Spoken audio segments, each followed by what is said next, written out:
Okay, this is part two. I was supposed to end that earlier, just kind of trailed off there. So we're going to start with this slide here to start part two. Depressive disorders consist of sad, empty, and irritable moods. The DSM-5 categorizes a number of disorders as depressive disorders.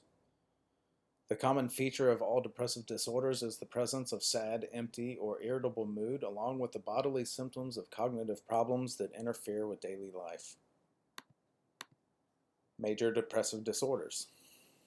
Major depression is a disorder characterized by severe negative moods or the lack of interest in normally pleasurable activities. Major depression affects about 7 to 8% of Americans at any one time. Sufferers are highly impaired by the condition, and it tends to persist over several months, often lasting for years. It affects women nearly twice as much as men. Depression is the leading risk factor for suicide. Persistent depressive disorder. This is a form of depression that is not severe enough to be diagnosed as major depressive disorder and is sometimes called dysthymia. This affects about 2 to 3% of the population. It must have been depressed mood for most of the day, more days than not, for at least 2 years. It lasts from 2 to 20 or more years, although the typical duration is about 5 to 10 years. Because the depressed mood is so long-lasting, some psychologists consider it a personality disorder.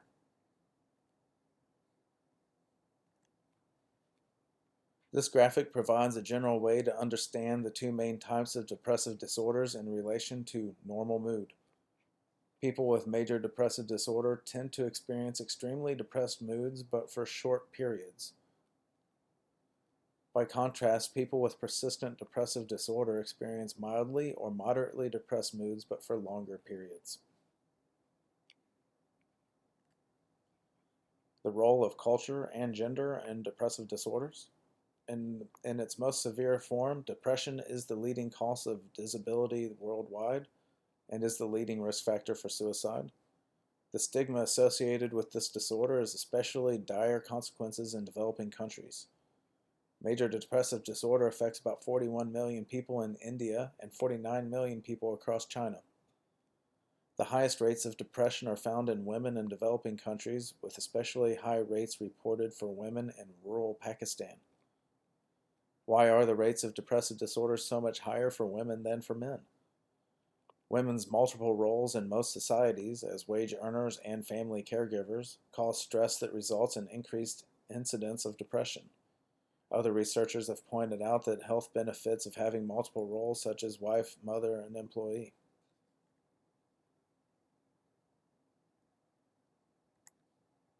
Causes of depression. Studies of twins, of families, and of adoptions support the notion that depression has a genetic component. Concordance rates between identical twins are generally around 2 to 3 times higher than rates between fraternal twins. Evidence suggests that major depression involves a deficiency in one or more monoamines. Medications such as Prozac are known as selective serotonin reuptake inhibitors, or SSRIs.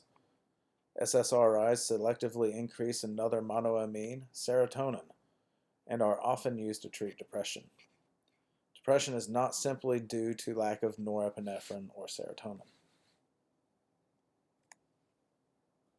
A number of studies implicated life stressors in many causes of depression.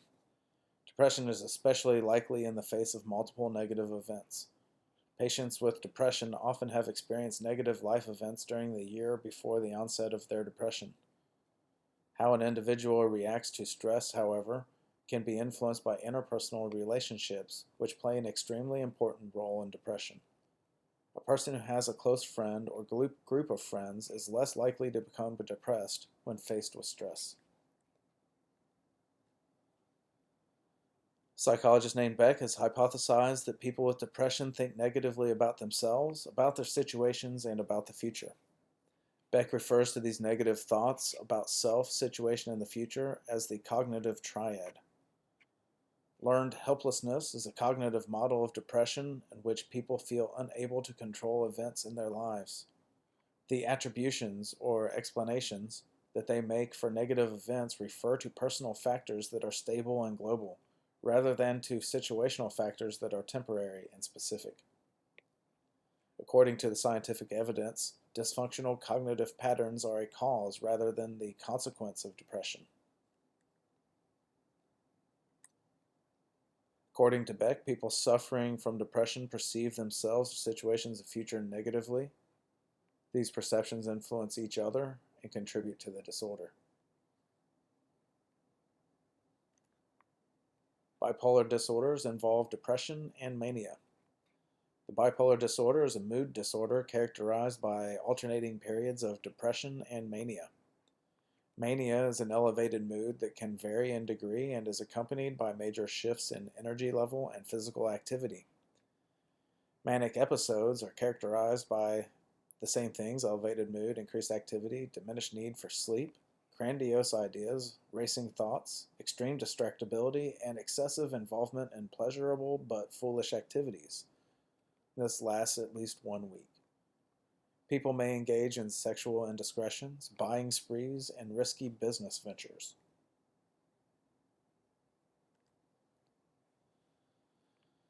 Bipolar disorder is classified into 2 different categories, 1 and 2. Bipolar 1 disorder is a disorder characterized by extremely elevated moods during manic episodes and frequently depressive episodes as well.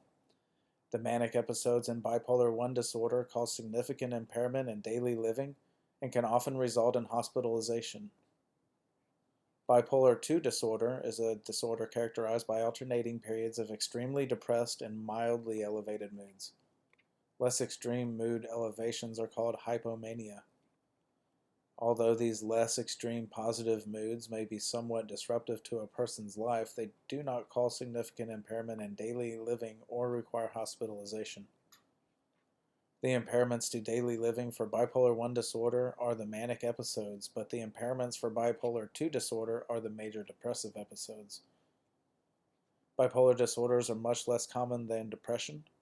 The lifetime prevalence for any type is estimated at around 3 to 4%.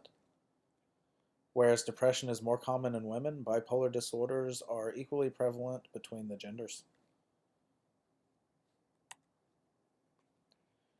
These graphs compare the mood changes over time for the 3 disorders that involve mood states.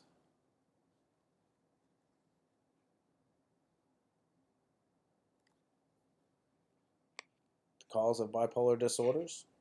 A family history of bipolar disorder is the strongest and most consistent risk factor for bipolar disorders.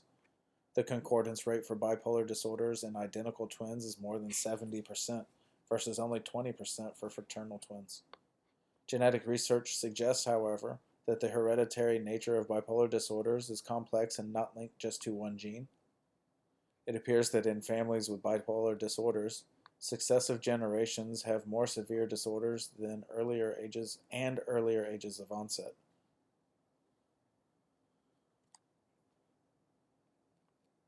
You think your friend might be suicidal? What should you do? Many people contemplate suicide at some point in their lives. Tragically, in 2014, suicide was the second leading cause of death among Americans aged 10 to 24. A major development in understanding suicide are theories that separate suicide ideation, that is, thinking about suicide, from actual attempts of suicide. Psychologist named Joyner posits that the individuals who are at most risk of dying by suicide both want to do so and are able to do so. Practice makes a person able to endure the physical pain or psychological fear many would experience if they tried to kill themselves. For example, a person who drives recklessly, engaged in self-cutting, and/or experiments with drugs is more practiced at self-harm and is more likely to have the capacity to carry out lethal self-injury. According to Joyner, the individuals who are most at risk of dying suicide both want to do so and are able to do so. Let's drive that point home. Many factors might lead someone to want to commit suicide and prompt him to arm himself with the ability to endure self-harm. Data supports the genetic risk factor for suicide. The majority of people who commit suicide seem to suffer from psychological disorders. Joyner also includes genes, neurobiology, impulsivity, childhood adversity, and mental disorders. First and foremost, take suicidal threats seriously. If you are concerned that a friend might be suicidal, do not be afraid to ask him directly. Second, get help. Someone who is considering suicide should be screened by a trained professional, and if you don't do anything, you will live with that regret for the rest of your life. Suicide risk is particularly high when women do not feel a sense of connection with others and when they feel a lack of competence. Suicide is forever. The problems that prompt a person to feel suicidal, however, are often temporary. Which disorders emphasize thought disturbances? Disorders that revolve around thinking involve disruptions in the connection between thoughts and experiences, such as people losing their sense of identity or feeling that external forces are controlling their thoughts. Many disorders of thought involve psychosis, which is a break from reality in which a person has difficulty distinguishing real perceptions from imaginary ones. Our thoughts and experiences can become dissociated or split from the external world. Dissociative disorders are disorders that involve disruptions of identity, of memory, or of conscious awareness. These disorders are believed to result from extreme stress. Some researchers believe that people prone to dissociative disorders are also prone to PTSD.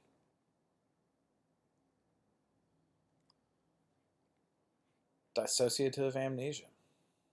This is when a person forgets that an event happened or loses awareness of a substantial block of time. The person with this disorder may suddenly lose memory for personal facts, including his or her identity and place of residence. Dissociative fugue. This is the rarest and most extreme form of dissociative amnesia that involves a loss of identity, involves travel to another location, and sometimes the assumption of a new identity. The fugue state often ends suddenly with the person unsure how she or he ended up in an unfamiliar surrounding. Typically, the person does not remember events that occurred during the fugue state. Dissociative identity disorder, or DID, is the occurrence of two or more distinct identities within the same individual. This was formerly known as multiple personality disorder. Most people with DID are women who report being severely abused as children. According to the most common theory, children cope with abuse by pretending it is happening to someone else. Over time, however, this dissociative state takes on its own identity. The separate identities usually differ substantially, such as in gender identity, sexual orientation, age, language spoken, interests, physiological profiles, and patterns of brain activities. Many researchers remain skeptical, however, about whether DID is a genuine psychological disorder or whether it exists at all. It can be difficult to tell if a person is faking, has come to believe what the therapist said, or has a genuine psychological disorder.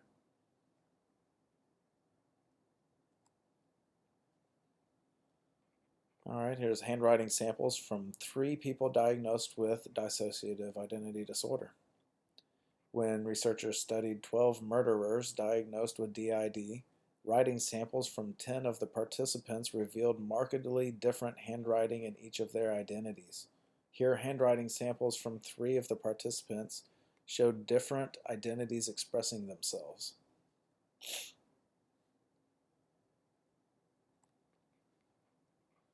Schizophrenia involves a disconnection from reality. Schizophrenia is a psychological disorder characterized by alterations in thoughts, in perceptions, or in consciousness, resulting in psychosis. The term schizophrenia literally means splitting of the mind. The essence of schizophrenia is a disconnection between reality, disconnection from reality, known as psychosis. Estimates are that around 1 of every 200 persons has schizophrenia. A meta-analysis of 188 studies from 46 countries found similar rates for men and women, roughly 4 4 to 7% per 1,000 people. The prognosis is better in developing countries than in developed cultures.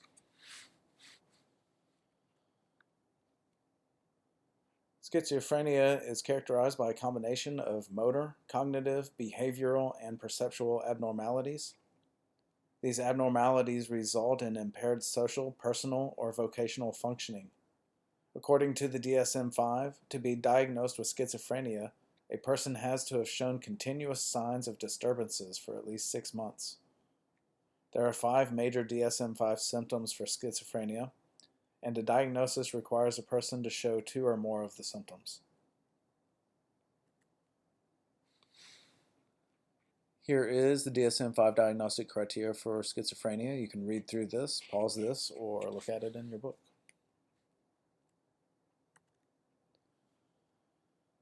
Alright, schizophrenia involves both positive and negative symptoms. Positive and negative in this case means the addition or removal of something. Positive symptoms include excesses in functioning such as delusions, hallucinations, and disorganized speech or behavior. Negative symptoms include deficits in functioning, such as apathy, lack of emotion, and slowed speech and movement. Delusions. One of the positive, i.e., excessive symptoms most commonly associated with schizophrenia is delusions. These are false beliefs based on incorrect inference about reality. Delusional people persist in their beliefs despite evidence that contradicts those beliefs. Delusions are characteristic of schizophrenia regardless of the culture, but the type of delusion can be influenced by cultural factors.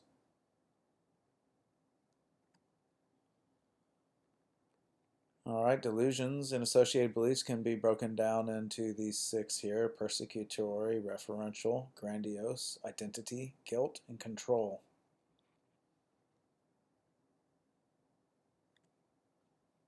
Hallucinations. This is another positive symptom commonly associated with schizophrenia. These are false sensory perceptions that are experienced without an external source. Frequently auditory, they can also be visual, olfactory, or somatosensory, which is touch. Auditory hallucinations are often accusatory voices. Neuroimaging studies suggest that hallucinations are associated with activation in areas of the cortex that process external sensory stimuli. Another key positive symptom of schizophrenia is disorganized speech. This is speaking in an incoherent fashion that involves frequently changing topics and saying strange or inappropriate things.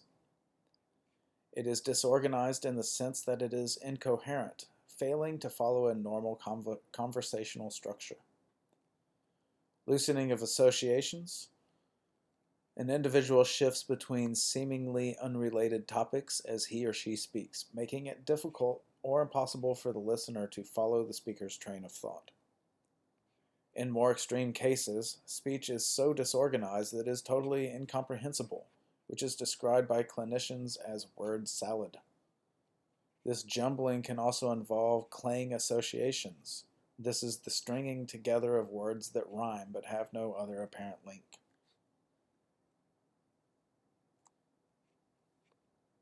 Disorganized behavior. This is acting in strange or unusual ways, including strange movements of limbs, bizarre speech, and inappropriate self-care, such as failing to dress properly or bathe.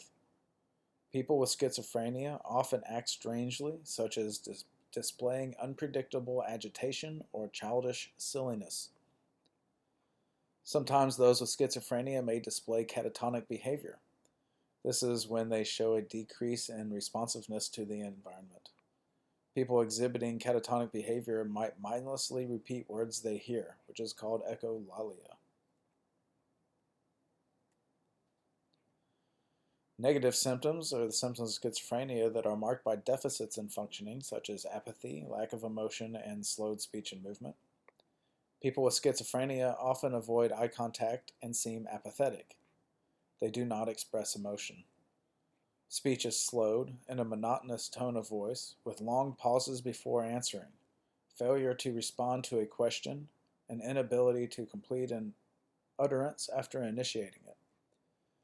Movements may be slowed and the overall amount of movement reduced, with little initiation of behavior and no interest in social participation. Although the positive events of schizophrenia, for example, delusions, hallucinations, and disorganized speech and behavior, can be dramatically reduced or eliminated with antipsychotic medications, the negative symptoms often persist. Because negative symptoms are more persistent to medications, researchers have speculated that positive and negative symptoms have different organic causes. Genetics play a role in the development of the disorder. If one identical twin develops schizophrenia, the likelihood of the other twins developing it is almost 50%. It is only 7 to 14% if the twins are fraternal. People with schizophrenia have rare mutations of their DNA, about 3 to 4 times more often than healthy individuals do, especially in genes related to brain development and neurological function. All right, here's a graph explaining all this about your relation to various possible family members. The more closely someone is genetically related to a person with schizophrenia, the greater the risk that he or she will develop schizophrenia. Brain disorder. The ventricles, as previously mentioned in that one image, in the brain are enlarged for this condition, and there are abnormalities throughout many brain regions. This reduction of tissue occurs in many regions of the brain, especially in the frontal lobes and medial temporal lobes. Schizophrenia may result from abnormality in neurotransmitters. In terms of dopamine, drugs that block dopamine activity can decrease symptoms, whereas drugs that increase the activity of dopamine neurons increases symptoms. There is evidence that some neurological signs of schizophrenia can be observed long before the disorder is diagnosed. Psychologists determined that 5 factors predicted the onset of psychotic disorders: a family history of schizophrenia, greater social impairment, higher levels of suspicion or paranoia, a history of substance abuse, and high levels of unusual thoughts. When youths had 2 to 3 of the first 3 factors, nearly 80% of them developed full-blown psychosis. There are environmental factors. Environmental stress seems to contribute to the development of schizophrenia. Being born or raised in an urban area approximately doubles the risk of developing schizophrenia later in life. Speculation that a schizovirus exists. People with schizophrenia are often more likely to have been born during late winter and early spring. Mothers of children born in late winter and early spring were in their second trimester of pregnancy during the flu season. There is now strong evidence that maternal inflammation, such as occurs from a virus, plays a significant role in schizophrenia. Growing up in a dysfunctional family may increase the risk of developing schizophrenia for those who are genetically at risk. What are personality disorders? When a style of interaction is long-lasting and causes problems in work and social situations, it becomes a personality disorder. True personality disorders are relatively common, affecting just under 1 in 10 people. People with personality disorders consistently behave in maladaptive ways, show a more extreme level of maladaptive behavior, and experience more personal distress and more problems as a result of their behavior.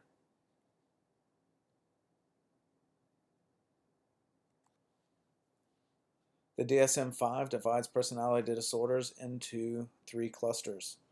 Cluster A is the odd or eccentric behavior and includes paranoid, schizoid, and schizotypal personality disorders.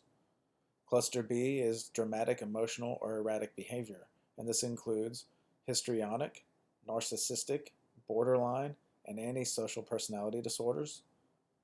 Cluster C is anxious or fearful behaviors, and this includes avoidant, dependent, and obsessive-compulsive personality disorders.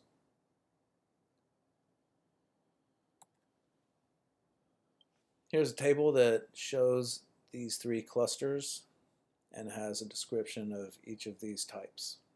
You can read through that here or get it from your book. In modern clinical practice, personality disorders are controversial for several reasons. Personality disorders appear to be extreme versions of normal personality traits, demonstrating the continuum between what is considered normal versus abnormal.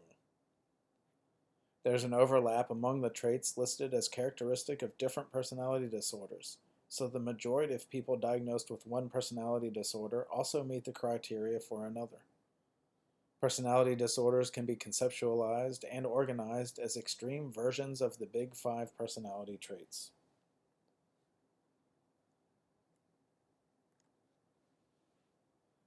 Wanting to preserve continuity in current clinical practice, the DSM-5 describes an alternative model for personality disorders in Section 3 that aims to address many of the shortcomings of the traditional DSM approach. In this alternative model, personality disorders are viewed as impairments in personality functioning and the existence of pathological personality traits. Although people with personality disorders do not hallucinate or experience radical mood swings, their ways of interacting with the world can have serious consequences. Narcissism is no joke. All right, talking about borderline personality disorder now. This is a personality disorder characterized by disturbances in identity, in affect, which is mood, and impulse control. The term borderline was initially used because these patients were considered on the border between normal and psychotic. Characterized by problems with identity, affective disturbances, and impulse control, and approximately 1 to 2% of adults meet the criteria for borderline personality disorder, more than twice as common in women as in men. People with borderline personality disorder seem to lack a strong sense of self. They cannot tolerate being alone and have an intense fear of abandonment. In addition to problems with identity, borderline individuals have affective disturbances. Emotional instability is paramount. Episodes of depression, anxiety, anger, irritability, or some combination of these states can last from a few hours to a few days. Another hallmark of borderline personality disorder is impulsivity, which may explain the much higher rate of the disorder in prison populations. People with borderline personality disorder often show sleep abnormalities characteristic of depression.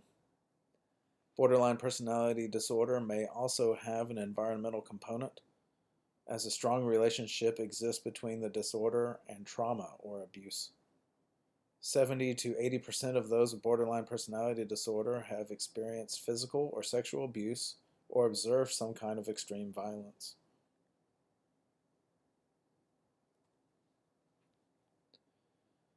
Antisocial personality disorder. In the 1800s, the term psychopath was coined to describe people who seem willing to take advantage of and to hurt others without any evidence of concern or remorse. In 1980, the DSM dropped the label psychopath. Antisocial personality disorder, or APD, is a personality disorder in which people engage in socially undesirable behavior, are hedonistic and impulsive, and lack empathy. APD is a catch-all diagnosis for individuals who behave in socially undesirable ways, such as breaking the law, being deceitful and irresponsible, and feeling a lack of remorse for their behavior. APD and extreme psychopathy. The DSM's change in terminology has led to confusion because psychopath is still widely used.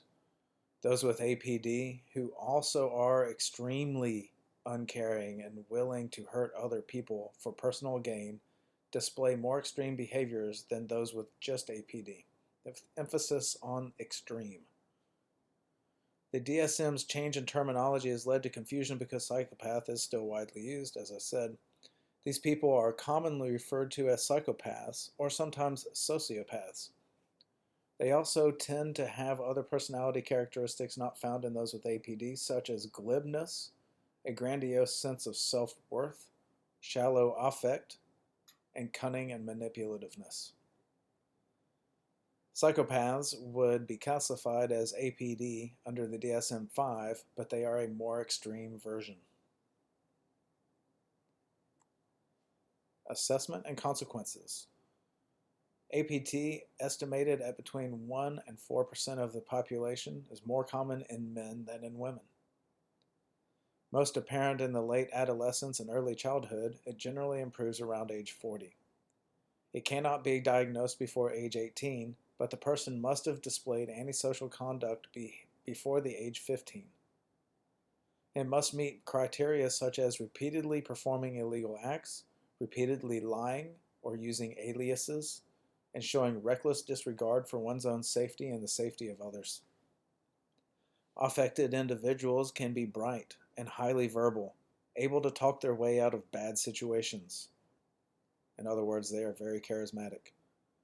Punishment has little effect on them, so problem behaviors are often repeated.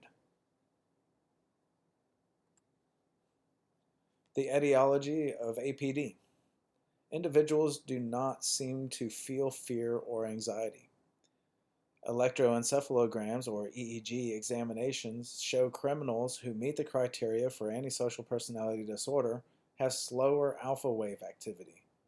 Because of low arousal, these individuals do not learn from punishment because they do not experience punishment as particularly aversive. Pattern of reduced psychophysiological response in the face of punishment also occurs in adolescents at risk for developing psychopathy. Deficits exist in frontal lobe functioning, and there is evidence of amygdala abnormalities. Factors such as low socioeconomic status, dysfunctional families, childhood abuse, and malnutrition may also be important. Genetic and environmental factors appear to play roles in antisocial personality disorder. Which psychological disorders are prominent in childhood? In his classic text on the classification of psychological disorders, published in 1883, Kraepelin did not mention childhood disorders. The first edition of the DSM, published 70 years later, essentially considered children small versions of adults. The current version of the manual includes a wide range of childhood disorders. All of the disorders in this category should be considered within the context of normal childhood development.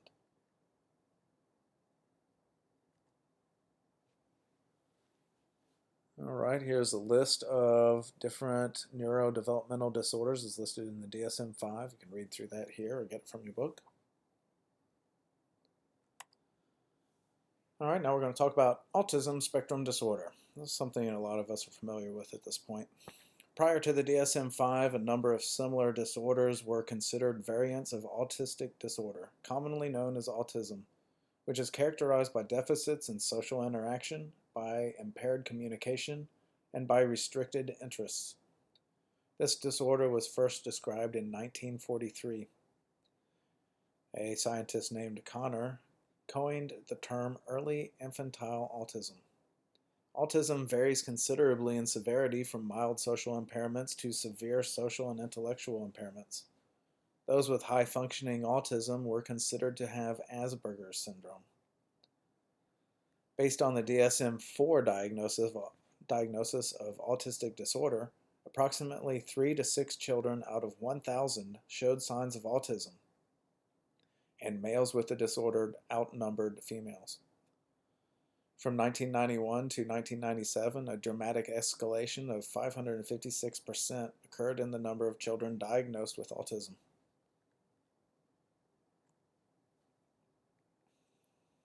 Children with severe autism are seemingly unaware of others. As babies, they do not smile at their caregivers, do not respond to vocalizations, may actively reject physical contact with others, do not establish eye contact, and do not use their gazes to gain or direct the attention of those around them. Deficits in the communication are the second major cluster of behaviors characteristic of autism. Children with autism show severe impairments in verbal and nonverbal communication. A third category of deficits includes restricted activities and interests. Children with autism spectrum disorder appear oblivious to people around them, but they are acutely aware of their surroundings. Any changes in daily routine or in the placement of furniture or of toys are very upsetting for children with autism.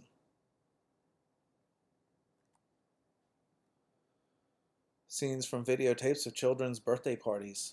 In the picture on the left, the child focused more on objects than on people. The child was later diagnosed with autism. In the picture on the right, the child focused appropriately on objects and on people. And you see he's making eye contact with somebody. It's rather comical. And this child developed normally. This image just scares me. Alright, toddler viewer of autism. As shown in these combined video images from a 1994 study on autism, a 2-year-old with autism will focus on the unimportant details in the scene rather than on the social interaction. You all might not remember Barney, but I do. He's just a little bit creepy. Alright, biological basis of autism spectrum disorder.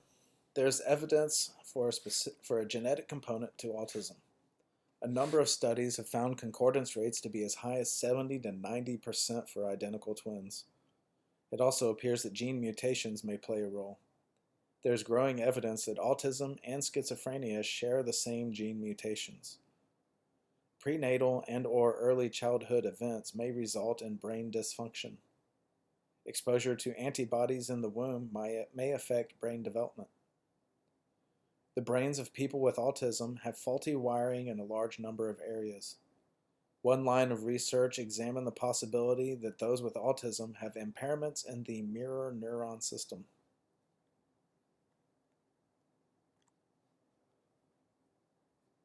Here's a good one. Why do people believe vaccinations cause autism?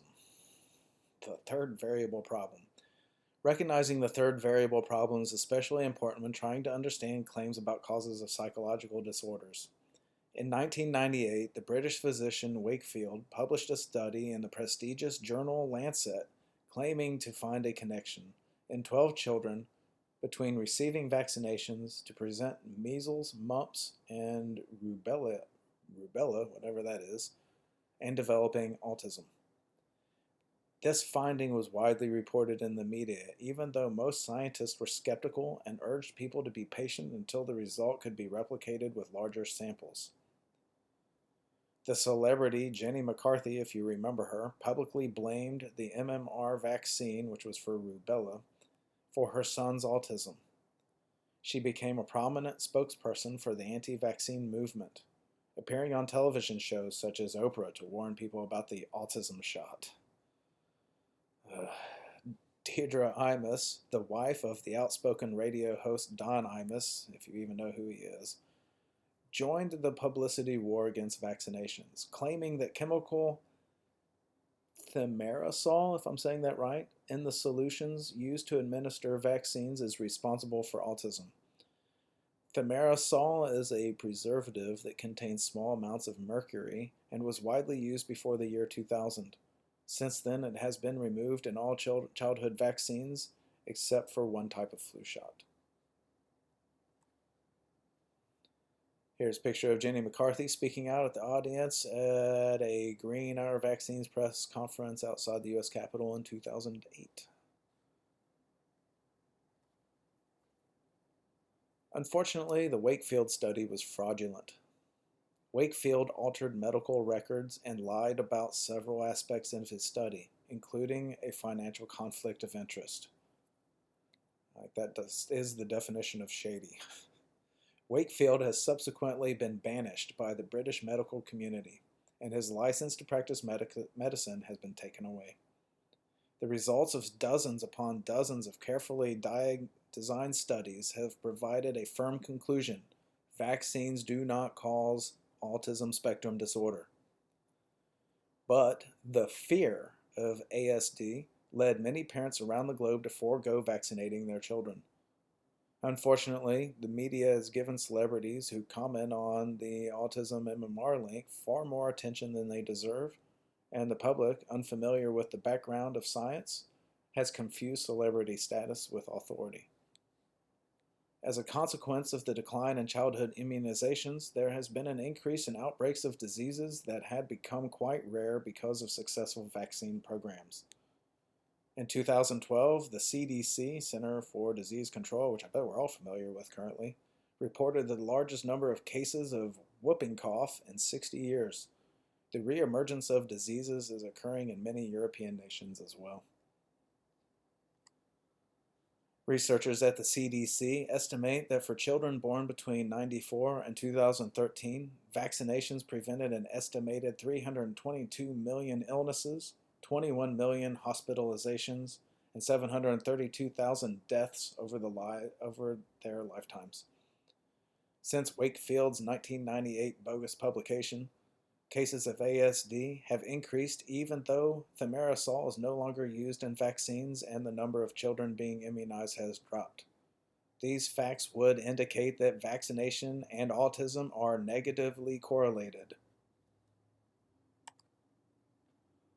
So maybe I'll be a little opinionated about that one, I'm sorry. All right, moving on to ADHD, which I bet a lot of you are familiar with.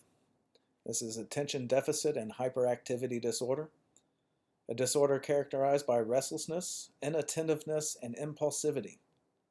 Children are often friendly and talkative, but they can have trouble making and keeping friends because they miss subtle social cues and make unintentional social mistakes. The line between normal and abnormal is hard to draw on this one. The DSM-5 requires at least 6 or more symptoms of inattention.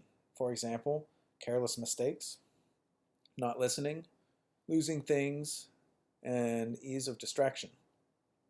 And 6 or more symptoms of hyperactivity or impulsiveness. For example, fidgeting, running about when inappropriate, talking excessively, and difficulty waiting. That last for at least 6 months and interfere with functioning or development. The key here is these things have to be extreme. I have difficulty waiting for things, but that does not mean I have ADHD. Things have to be extreme in order to get a diagnosis. Several of these symptoms must be prior to age 12 and occur in multiple settings. 7% of children have the disorder, and this one is more common in boys than girls. The etiology of ADHD. The causes of this disorder are technically unknown. One of the difficulties in pinpointing the etiology is that ADHD is most likely a heterogeneous disorder. What is known? Children with ADHD may be more likely than others to come from disturbed families. ADHD clearly has a genetic component. Adults with ADHD in childhood had reduced metabolism in brain regions involved in the self-regulation of motor functions and of the attentional system. Researchers have also demonstrated differences in the basal ganglia in the brains of some ADHD patients. And ADHD across the lifespan. Children generally are not given diagnoses of ADHD until they enter structured settings in which they must conform to rules, get along with peers, and sit in their seats for long periods of time. These things happened when children entered school between ages 5 and 7. Longitudinal studies show that children do not outgrow ADHD by the time they enter childhood. Adults with ADHD symptoms, about 4% of the population, may struggle academically and vocationally. Many adults with ADHD learn how to adapt to their condition, such as reducing distractions while they work. In many cases, they don't know they have ADHD and have just naturally figured out how to live with the condition. And that concludes Part 2, Chapter 14. Thanks for listening.